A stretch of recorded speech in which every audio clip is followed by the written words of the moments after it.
Article 19 कल कर रहे थे हम लोग, freedom of speech and expression. 19 के अंदर जो 19(1)(a) में दे रखा है, बोलने और अभिव्यक्ति की आजादी, इसको देख रहे थे हम लोग।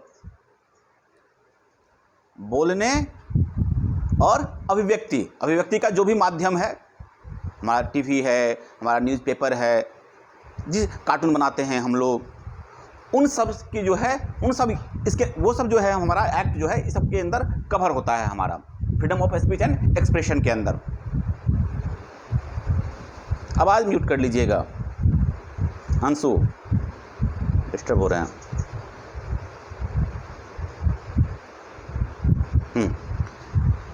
फ्रीडम ऑफ स्पीच और एक्सप्रेशन के अंदर आर्टिकल 19(1)(a) के अंदर कवर होता है ये सब चीज़ें।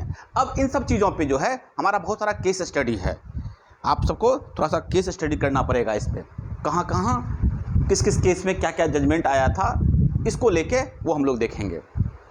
कल हम इसको पूरा कंप्लीट कर दिए थे इस टॉपिक को हम लोग। इसके बाद क्या था उसमें, आर्टिकल 19(2) में क्या था, रीजनेबल रेस्ट्रिक्शंस थे, किस किस आधार पे, किस किस ग्राउंड पे जो है स्टेट जो है रीजनेबल रेस्ट्रिक्शंस लगा सकता है आर्टिकल 19(1)(a) को लेके। ओके, कौन कौन सा ग्राउंड था, याद है ग्राउंड सबको?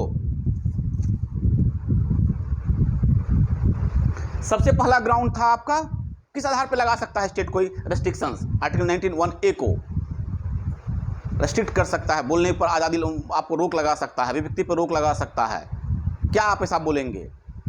तो इसमें सबसे पहला जो आपका ग्राउंड था वो था sovereignty and integrity of India. निकालिए कॉपी, आप लोग लिखते चलिए फटाफट, जल्दी जल्दी। Sovereignty and integrity of India,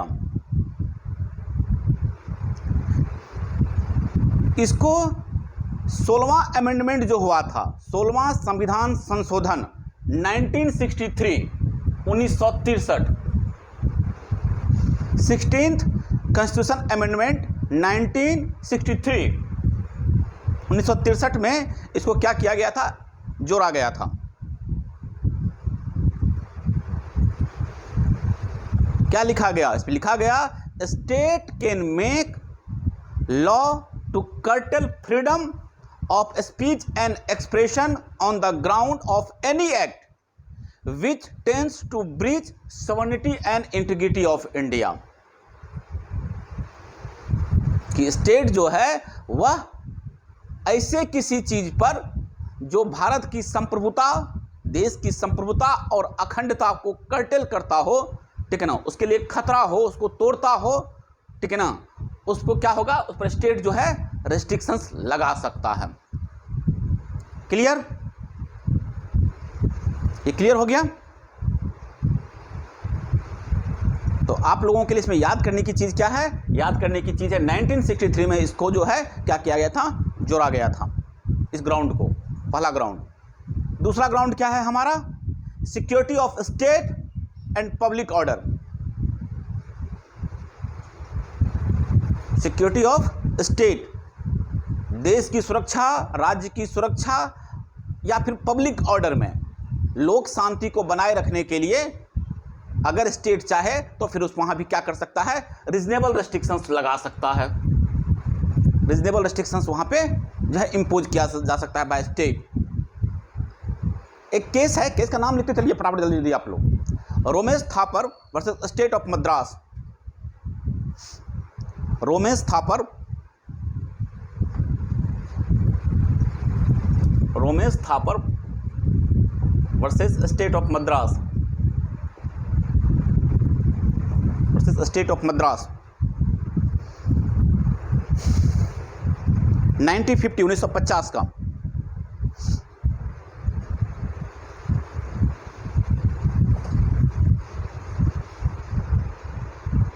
Romesh Thapar versus state of Madras 1950 का केस है। अब जजमेंट सुन लीजिए, इसका judgement. The expression security of state refers to serious and aggravated forms of public disorder, that is rebellion, waging war against the state, etc. On the other hand, the ground public order was aided by, अच्छा ये तो चीज़ हो गया, चीज़ है यहां तो कोई दिक्कत नहीं। इस वाले मामले में, रोमेश थापर वाले मामले में क्या हुआ था, ठीक है ना, कहा कि जो सिक्योरिटी है हमारा सबसे बड़ा कंसर्न है, देश की सुरक्षा, राज्य की सुरक्षा जो है क्या है, या पब्लिक ऑर्डर जो है हमारा क्या है, सबसे बड़ा कंसर्न है। हम इसके साथ कंप्रोमाइज नहीं कर सकते हैं। और इस चीज़ को बचाने के लिए देश की सुरक्षा की जब बात आएगी, जब राज्य की सुरक्षा की बात आएगी, तो हम क्या करेंगे, जो स्टेट क्या करेगा, रीजनेबल रेस्ट्रिक्शंस इंपोज करेगा। Clear? Romesh Thapar versus state of Madras के केस में। और ये किस फॉर्म में हो सकता है, तो किसी फॉर्म में, अगर रिवेलियन है, कोई विद्रोही है, किसी ने विद्रोह कर दिया है, या स्टेट के अगेंस्ट में किसी ने वार छेड़ दिया है, उन सब चीज़ के लिए ये जो ग्राउंड यहाँ, ये जो वाला केस है, कहा कि यहाँ पे ये कवर हो जाएगा इसके अंदर। और आपका जो पब्लिक ऑर्डर वाला चीज़ था, उसका जो फर्स्ट हमारा कॉन्स्टिट्यूशन अमेंडमेंट हुआ था 1951 में, इसको जोड़ा गया था। ये जो पब्लिक ऑर्डर है, पब्लिक ऑर्डर ये भी एक रीजनेबल जो है ग्राउंड होगा 1901A को रेस्ट्रिक्ट करने के लिए। तो इसको 1951 फर्स्ट कॉन्स्टिट्यूशन अमेंडमेंट हुआ था हमारा 1951 में, इस पब्लिक ऑर्डर को वहां पे इंसर्ट किया गया था इस अमेंडमेंट में। क्लियर?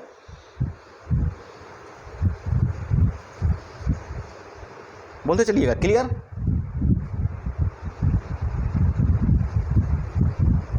हाँ या ना?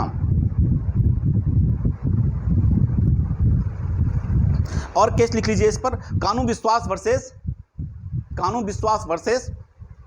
State of West Bengal. Kanu Biswas versus state of West Bengal 1972 का केस है ये, 1972 केस आप लोग कीजिए। इस बार आप लोग जुडिशरी में देखे होंगे, बहुत सारा केस पूछा है। आप लोग कोई क्वेश्चन देखे थे, और केस का नाम तो छोड़ दीजिए, इस बार तो जज का नाम पूछ लिया था एग्जाम में कि इस केस में कौन जजमेंट दिया था, किस जज ने जजमेंट दिया था। तो थोड़ा सा आप लोगों को केस स्टडी करना पड़ेगा। वैसे भी कॉन्स्टिट्यूशन में बिना केस स्टडी के आप लोग बहुत कुछ नहीं कर पाइएगा, अदरवाइज वो पॉलिटिकल साइंस की तरह ट्रीट होने लगेगा आपका। Kanu Biswas versus state of West Bengal.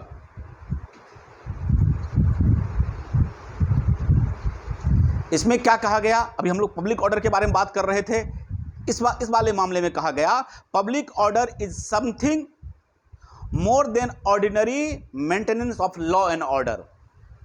Public order का जो, इसमें जो हम लोग जिस जिक्र करते हैं पब्लिक ऑर्डर का, जो पब्लिक ऑर्डर के ग्राउंड पे जो है स्टेट जो है रेस्ट्रिक्शंस लगा सकता है, तो कहता है इसका सेंस वाइडर है, ये बड़ा सेंस है इसका।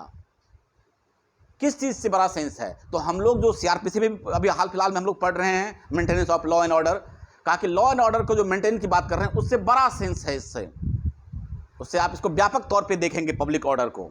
ये नहीं थोड़ा सा मामला गड़बड़ाया नहीं कि रेस्ट्रिक्शन लगा दिए आप, ये नहीं करना है, बल्कि पब्लिक ऑर्डर का मतलब होता है, ठीक है ना, ऐसा कोई चीज़ जिस पर कि बहुत बड़ा हादसा हो सकता है, बहुत बड़ा सिक्योरिटी को कंप्रोमाइज़ किया जा सकता है, इस सब तरह के सेंस में पब्लिक ऑर्डर को लीजिएगा। बहुत मास में कोई चीज़ अगर इफेक्ट होने वाला रहेगा, दैट इज पब्लिक ऑर्डर। थोड़ा वाइडर सेंस में इसको देखना है हम लोगों को। क्लियर? नेक्स्ट आ जाइए, Manohar Lohia versus state of Bihar. Manohar Lohia versus state of Bihar,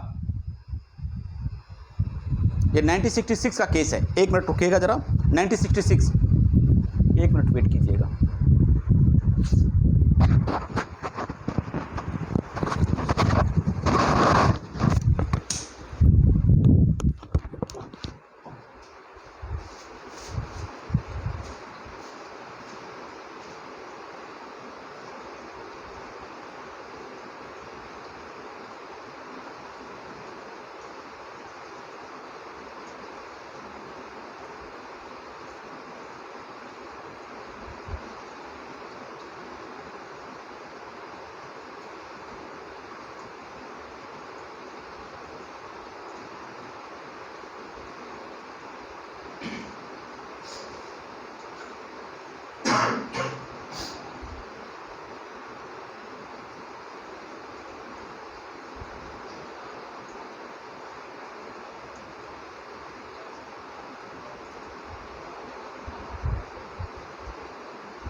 चलिए, कौन सा केस देख रहे थे हम लोग? Manohar Lohia versus state of Bihar का केस देख रहे थे हम लोग। 1966 का केस है ये। Supreme court explain difference between law and order and public order and security of state. इस वाले मामले के लिए, ठीक है ना, जो अभी चीज़ पढ़ाए थे, पब्लिक ऑर्डर क्या होता है, लॉ एंड ऑर्डर क्या होता है, स्टेट का सिक्योरिटी क्या है, इन सब चीज़ों के बारे में वहाँ पे डिफ्रेंशिएट किया गया, क्या अंतर है इन सबों में। अब देखिए क्या अंतर बताया है, थोड़ा सा पढ़ देते हैं आप लोगों को, पढ़िएगा इन सब केस को। The difference can be explain by 3 functional circles. The largest is the law and order, next is public order and the smallest one is security of state. It means that every infraction of law must necessarily affect law and order, but it may not affect public order. Similarly, an act may affect public order, but not necessarily security of state. ये सब चीज़ों का judgement था एक अच्छा सा, आप लोग पढ़िएगा इसको, हम सिर्फ केस मेंशन कर दे रहे हैं इसमें, इसको पढ़िएगा, या बाद में जब कोई दिक्कत आएगी तो हमको बोलिएगा, हम एलोबरेट करेंगे इसको क्लास में। ये केस आप लोग लिखिए, केस पढ़ लीजिए, ओके। इस मामले में क्या कहा गया, कहा क्या गया, हम थोड़ा सा चीज बता दे रहे हैं इसमें कहा कि सबसे बड़ा क्या है इस वाले केस में, इसमें कहा गया कि द लॉ एंड ऑर्डर जो है, सबसे पहले द लॉ एंड ऑर्डर, इसको एक्सप्लेन किया। उसके बाद नेक्स्ट स्टेप पे रखा पब्लिक ऑर्डर को, पब्लिक ऑर्डर पे, इसके बाद कहा security of state, security of state. एक बड़ा अच्छा चीज कहा है, सुनिएगा इसका मतलब, हम थोड़ा सा चीज पढ़ देते हैं हम। कहा क्या, affect law and order but it में नो अफेक्ट पब्लिक ऑर्डर। तो जरूरी नहीं है ऐसी कोई चीज जो कि लॉ एंड ऑर्डर को अफेक्ट करे, बट पब्लिक ऑर्डर को, मतलब कि क्या कहा कि यह जरूरी नहीं है कि जिस चीज से लॉ एंड ऑर्डर अफेक्ट हो उससे पब्लिक ऑर्डर भी अफेक्ट हो, ये जरूरी नहीं है। उसी तरीके से ऐसा कोई काम, ठीक है ना, जो पब्लिक ऑर्डर को अफेक्ट कर सकता है, लेकिन जरूरी नहीं है कि वो काम सिक्योरिटी ऑफ स्टेट के लिए भी जो है उसको भी अफेक्ट करता हो। तो इन सब चीज़ों में डिफ्रेंशिएट किया गया, बहुत बड़ा केस है यह, उतना हम पढ़ेंगे नहीं है, ठीक है, बाद में इसको क्लास में हम डिस्कस करेंगे इसको, लेकिन आप लोग थोड़ा सा पढ़ लीजिएगा। कोई दिक्कत? मौसमी, पिंकी, पूजा, अंशु, अर्पणा, ताशी, शुमन, बोलिएगा। केस राइट डाउन कर रहे हैं आप लोग ना? हाँ या ना? आवाज आ रही है मेरी?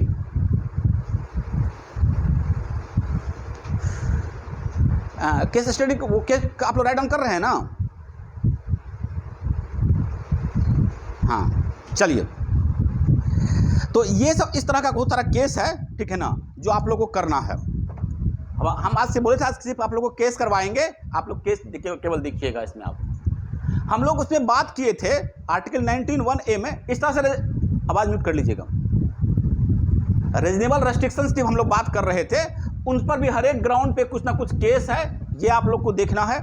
इसके बाद नेक्स्ट एक बहुत बड़ा टॉपिक आता है फ्रीडम ऑफ प्रेस। हम लोग पेपर की स्वतंत्रता के बारे में बात करते हैं कि इसकी आज़ादी कैसे जो है ये किसके अंदर कवर होता है, फ्रीडम ऑफ प्रेस। तो यह भी आर्टिकल 19(1)(a) के अंदर कवर होता है। इस पर भी 2-4 हम लोग केस थोड़ा सा कल किए थे, 1-2 केस और आप लोग को लिखाते हैं, लिख लीजिएगा केस फ्रीडम ऑफ प्रेस पे। सबसे पहला केस कल भी इसको डिस्कस किए थे, Indian express newspaper versus union of India, 1985 का केस है। जितना केस लिखा रहे हैं आप लोग केस को स्टडी कीजिएगा। Indian express newspaper versus union of India, 1985।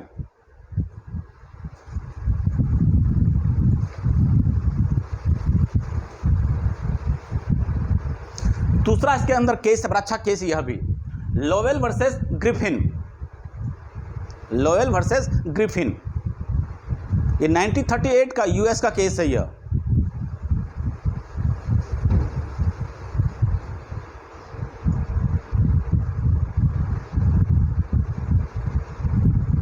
इसमें क्या कहा गया था सुनिएगा, बड़ा अच्छा केस है यह।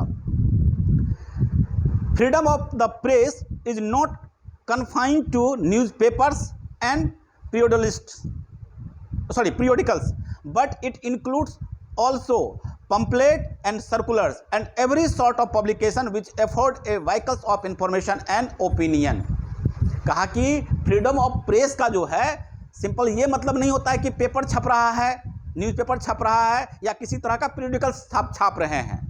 इसके अंदर कोई अगर पंपलेट आप छाप रहे हैं या फिर किसी तरह का कोई सर्कुलर आप निकाल रहे हैं या ऐसा कोई चीज़ जो पब्लिकेशन के फॉर्म में है या इंफॉर्मेशन या ओपिनियन देने के फॉर्म में है, वो सब सारा इसके अंदर कवर होगा। प्रेस के अंदर, फ्रीडम ऑफ प्रेस के अंदर ही वो चीज़ें कवर होगा। ये देखिए बहुत अच्छा केस है यह, लोवेल वर्सेस ग्रिफिन का केस। इसके अंदर सबको ले आया। जिस भी चीज़ को आप छापते हैं, जिस भी चीज़ को आप माध्यम बनाते हैं किसी को कोई चीज़ इंफॉर्मेशन देने के लिए, अपने थॉट्स को रखने के लिए, वो सब सारा इसके अंदर कवर होगा। नेक्स्ट हमारा केस है सकल पेपर लिमिटेड। ये तो हम कल भी जिक्र किए थे इसका। Sakal paper limited versus union of India. Sakal papers limited versus union of India 1962।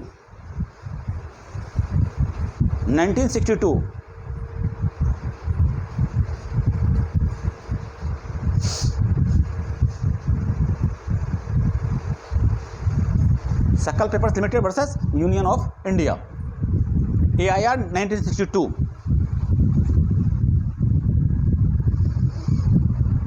इस केस को आप लोग देखिएगा, कल भी इसका केस का जिक्र किए थे। इस केस को भी आप लोग स्टडी कीजिएगा। एक हमारा पास केस है, हमको बोलने की आज़ादी है, फ्रीडम ऑफ, हम लोग बात करते हैं फ्रीडम ऑफ स्पीच की बात करते हैं। एक इशू आया, क्या हमको चुप रहने की आज़ादी है? Freedom of silence, freedom of speech तो है कि आप कुछ भी बोल सकते हैं, कहीं भी बोल सकते हैं, विथ रीजनेबल रेस्ट्रिक्शंस, ये याद रखिएगा। लेकिन चुप रहने की आज़ादी जो है, फ्रीडम ऑफ साइलेंस जो है, वह भी इसके अंदर कवर होता है। यह भी डिबेट, इस पर भी केस है हमारा, वह भी है हमारा फ्रीडम ऑफ साइलेंस। एक बार अच्छा केस है, आप लोग लिख लीजिए केस का नाम, Bijoe Emmanuel, BIJOE, Bijoe BIJOE, Emmanuel EMMANUEL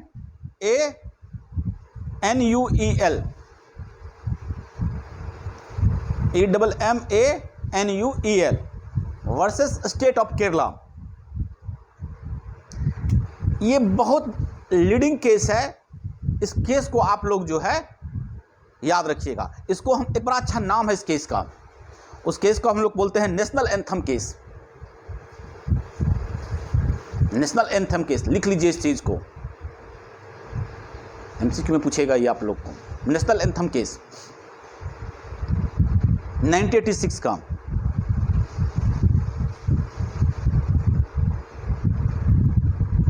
अब इस केस में एक्चुअली बेसिक बात हुआ क्या था आपको समझा देते हैं। इस केस में फैक्ट पूरा पढ़िएगा, अच्छे से केस को पढ़िएगा आप लोग।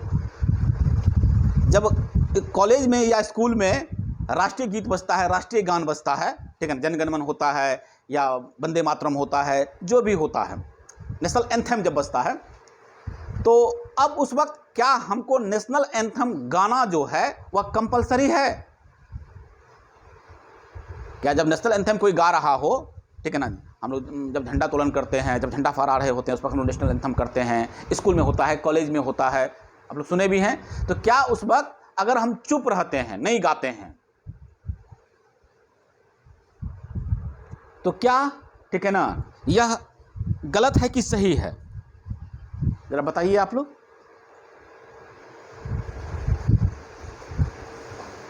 क्या कंपलसरी है नेशनल एंथम गाना? ये सुन लो,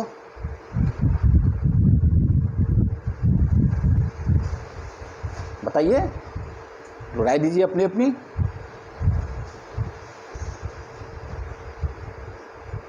घोष,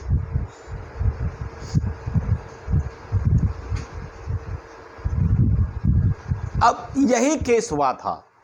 एक स्कूल में 3 बच्चों ने नेशनल एंथम को नहीं गाया। जब नेशनल एंथम बज रहा था तो उसको, जब नेशनल एंथम गाया जा रहा था तो नेशनल एंथम को नहीं गाया। हम बता भी देते हैं केस को, फैक्ट पूरा पढ़ भी देते हैं। 3 चिल्ड्रेन बिलोंगिंग टू, कोई दूसरे धर्म के मानने वाले लोग थे, उतना हम नहीं पढ़ेंगे उसको, were expelled from the school for observing silence while singing the national anthem. ठीक है ना, क्योंकि हमारा फंडामेंटल ड्यूटी है नेशनल एंथम का सम्मान करना, ठीक है ना, उसको गाना। ठीक है, तो उसको एक्सपेल्ड कर दिया गया, स्कूल से निकाल दिया गया। The Kerala high court upheld the exclusion but the supreme court overruled the decision of the Kerala high court on the ground that the freedom of speech and expression includes the right to observe silence. ठीक है ना, state of Kerala वहां पे क्या कहा, वहां पे कहा गया कि नहीं नेशनल एंथम आपको गाना है, लेकिन सुप्रीम कोर्ट ने इसको क्या कर दिया, अपहेल्ड कर दिया। The supreme court supreme court क्या किया, उसको ओवर रूल किया। केरला हाई कोर्ट कहा कि ठीक है, उसका एक्सप्रेशन ठीक है, वो आप नेशनल एंथम गाना चाहिए, क्योंकि हमारा फंडामेंटल ड्यूटी है कि आपको नेशनल एंथम गाना है। लेकिन सुप्रीम कोर्ट क्या किया, उसको ओवर रूल किया। सुप्रीम कोर्ट कहा कि नहीं, हमको अगर freedom of speech and expression है, हमको फ्रीडम ऑफ स्पीच है, बोलने की अगर आज़ादी है, तो हमको चुप रहने की भी आज़ादी है, वह भी इसके अंदर फ्रीडम है हमारा। ओके, क्लियर हुआ ये चीज़ें? सुप्रीम कोर्ट कहा कि आप चुप रह सकते हैं, यह भी आपका फंडामेंटल राइट है, freedom of speech and expression के अंदर यह भी है, फ्रीडम ऑफ साइलेंस। समझे? क्यों देशद्रोह होगा? देशद्रोह क्यों होगा? हाँ, तो अच्छा, नेशनल एंथम को गाना ही उसका सम्मान करना है, ऐसा बात तो नहीं है। इसमें सुप्रीम कोर्ट का जजमेंट भी नहीं, सारे लोग गा रहे हैं डजंट मीन। हमको क्या है, जब हमारा फंडामेंटल जो राइट ड्यूटी है हमारा क्या है, राष्ट्रीय प्रतीक का, राष्ट्रीय चिन्ह का, राष्ट्रीय गान का सम्मान करना लिखा हुआ है। ओके, वो बहुत अच्छी चीज़ है, ये ध्यान रखिएगा।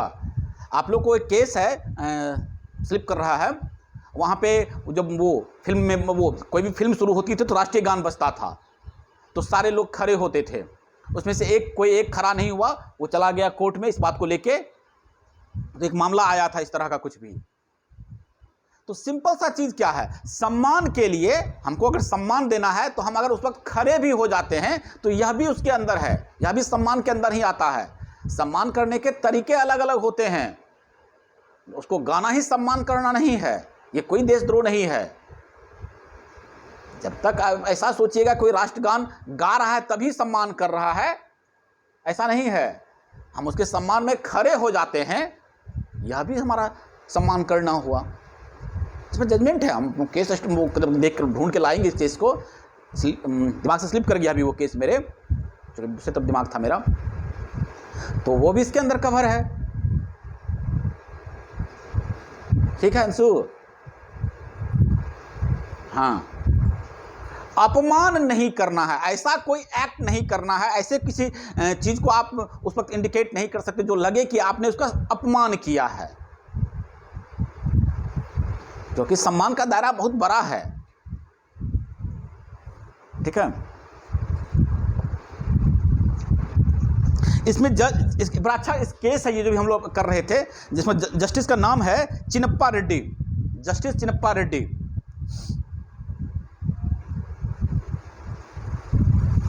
Our traditions teachers tolerance, our philosophy, देखिए क्या अच्छा उन्होंने बात कहा, हम पढ़ते हैं। आवर ट्रेडिशन टीचर्स टॉलरेंस, हम लोग को टॉलरेंस करना सिखाया गया है। Our philosophy preaches tolerance, our constitution practice tolerance, let us not dilute it. ठीक है ना? अब इसी पे एक और कमेंट है, the judgement is clearly right and the court discharge its judicial function as that function ought to be discharge. बड़ा अच्छा चीज़ है, इसको केस को पढ़िएगा पूरा, उतना बहुत बड़ा केस है, हम उतना नहीं पढ़ेंगे अभी आप। ठीक है ना, आप लोग केस लिख के दे रहे हैं, फिर बाद में इसको जब पढ़ लीजिएगा तब डिस्कस करने में मजा आएगा। जो कितना केस लिखा रहा है आप लोग स्टडी कीजिएगा, फिर हम लोग नेक्स्ट क्लास में इसको डिस्कस करेंगे। यहाँ तक दिक्कत कोई समझ में आ गया? यहाँ तक बोलिएगा। चलिए एक दो और केस आपको बताते हैं। एक केस है हमारा बेनेट कॉलमैन, लिख लीजिए, Bennett Coleman and company versus union of India. जितना केस लिखा रहे हैं आप लोग स्टडी कीजिएगा उसको और उसको याद रखिएगा एमसीक्यू के लिए, पीटी पर्पज से। Bennett Coleman versus union of India 1973।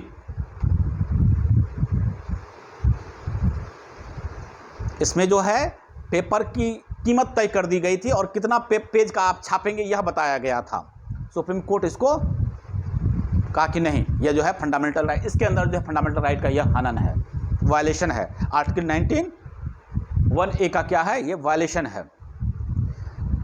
The order fixing the maximum number of pages which is newspaper can print, यानी कि एक ऑर्डर निकाला गया जिसमें कहा कि एक न्यूज़पेपर जो है मैक्सिमम इतना पेज का ही हो सकता है, तो कहा कि ये नहीं, ये वायलेशन ऑफ जो है आर्टिकल 19(1)(a) है यह,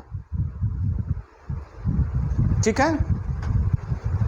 फ्रीडम ऑफ प्रेस जो होना चाहिए दोनों मात्रा में होना चाहिए, क्वांटिटी भी मात्रा में और क्वालिटी भी मात्रा में। आप क्वांटिटी तय नहीं कर सकते हैं कि 5 ही पेज में आप लिखिए, 2 ही पेज में आप पूरा बात लिखिए, ये तय नहीं किया जा सकता है।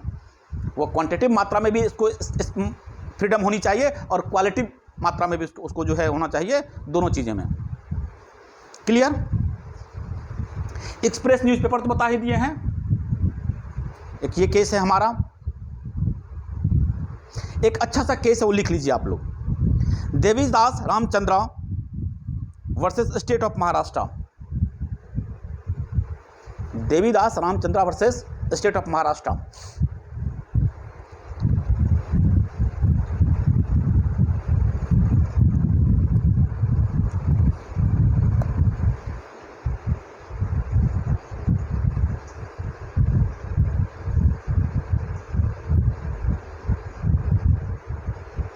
इसमें सुप्रीम कोर्ट रीजनेबल रेस्ट्रिक्शंस के बारे में जब बात किया तो उसमें कहा किसी भी हिस्टोरिकल पर्सनैलिटी के बारे में, आप आर्टिस्टिक लैंग्वेज के नाम पे किसी हिस्टोरिकल पर्सनैलिटी, ऐसा कोई जो सम्मानित आदमी है आपका, जो इतिहास में बहुत सम्मान कमाया है जिसने, उसके बारे में कोई आप गलत लैंग्वेज इस्तेमाल करते हैं तो वहाँ पे रीजनेबल रेस्ट्रिक्शंस रहेगा। उसके नाम पे आपको ये अलाउ नहीं किया जा रहा है कि आप अपना क्या कर रहे हैं, एक आर्टिस्टिक लैंग्वेज हम एक्सप्रेस किए हैं, अलाउ नहीं किया जाएगा। ऐसा कोई आप गलत लैंग्वेज इस्तेमाल नहीं कर सकते, ऑब्ससीन लैंग्वेज इस्तेमाल नहीं किया जा सकता है। Against historically respected personality can not be allow in the name of artistic freedom, critical thinking और क्रिएटिव अंडर आर्टिकल 19(1)(a। आप कह रहे हैं कि हम नहीं, हमको स्पीच एंड एक्सप्रेशन में है, इसके अंदर हम ये कवर होगा, तो इसके अंदर ये कवर नहीं होगा। क्लियर?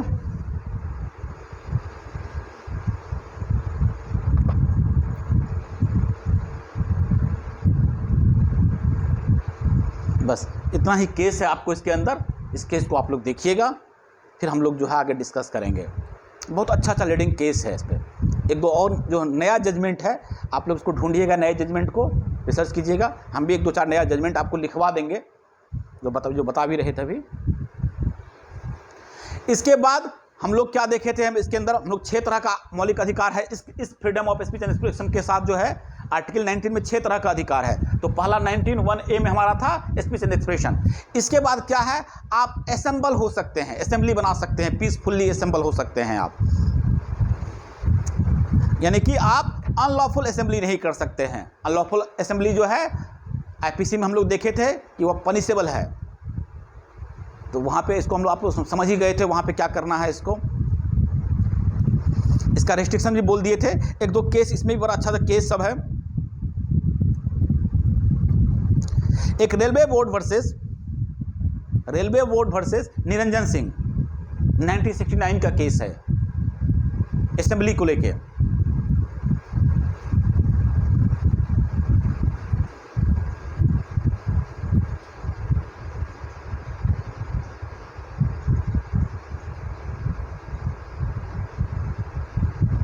ठीक है, अब देखिए इसमें क्या चीज हुआ था, हम इसको पढ़ देते हैं केस को।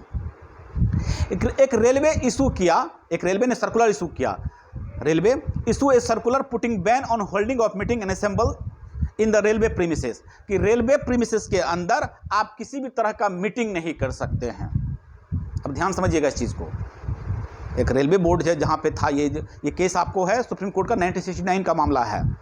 उसमें क्या था, जनरल मैनेजर एक सर्कुलर इशू किया, रेलवे बोर्ड का जनरल मैनेजर था, एक सर्कुलर इशू किया। क्या इशू किया? उसमें कहा गया कि आप कोई भी मीटिंग या असेंबली रेलवे प्रीमिसेस के अंदर नहीं करेंगे। एक एम्प्लॉय को क्या किया गया, उसने एक मीटिंग लिया वहाँ पे रेलवे प्रीमिसेस के अंदर, उसको नौकरी से बर्खास्त कर दिया। The petitioner a railway employ was removed from service for addressing a meeting in the railway premises. यही मामला था, इसमें यही फैक्ट था। अब सुप्रीम कोर्ट का जजमेंट सुनिए। The supreme court upheld the circular. कहा ठीक है, ये सर्कुलर सही है, कोई दिक्कत नहीं सर्कुलर में। अपहेल्ड मतलब उस चीज़ को लागू करना होता है। ओवर रूल का मतलब बदल देना, पलट देना। जैसे अभी केरला हाई कोर्ट में जैसे बताए थे, केरला हाई कोर्ट जजमेंट दिया था, उसको सुप्रीम कोर्ट ओवर रूल किया। और अपहेल्ड का मतलब होता है, कंफ्यूज मत होइएगा, अपहेल्ड का मतलब उस चीज़ को मान लेना। तो सर्कुलर को अपहेल्ड किया, यानी कि सर्कुलर सही है। And held that article 19(1)(b did not guarantee the right to hold meeting on private property belonging to other. ऐसी कोई चीज़ जो प्राइवेट प्रॉपर्टी है किसी की, तो वह अपने लिए यह नियम बना सकता है कि मेरे प्राइवेट प्रॉपर्टी में आप मीटिंग नहीं कर सकते हैं। तो रेलवे जो है वो सरकार की प्रॉपर्टी है, वहाँ मीटिंग के लिए आपको मना किया जा सकता है। आर्टिकल 19(1)(b के अंदर ये चीज़ें कवर नहीं होता है। आपको है कि असेंबल होइए, मीटिंग कीजिए, कोई दिक्कत नहीं है, लेकिन ये इस बात की गारंटी नहीं देता है आपको कि आप दूसरे की प्रॉपर्टी में, दूसरे के वहाँ पे आप असेंबल होइए या मीटिंग कीजिए। क्लियर?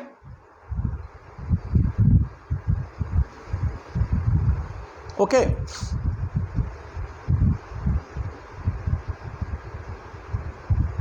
बोलते चलिएगा।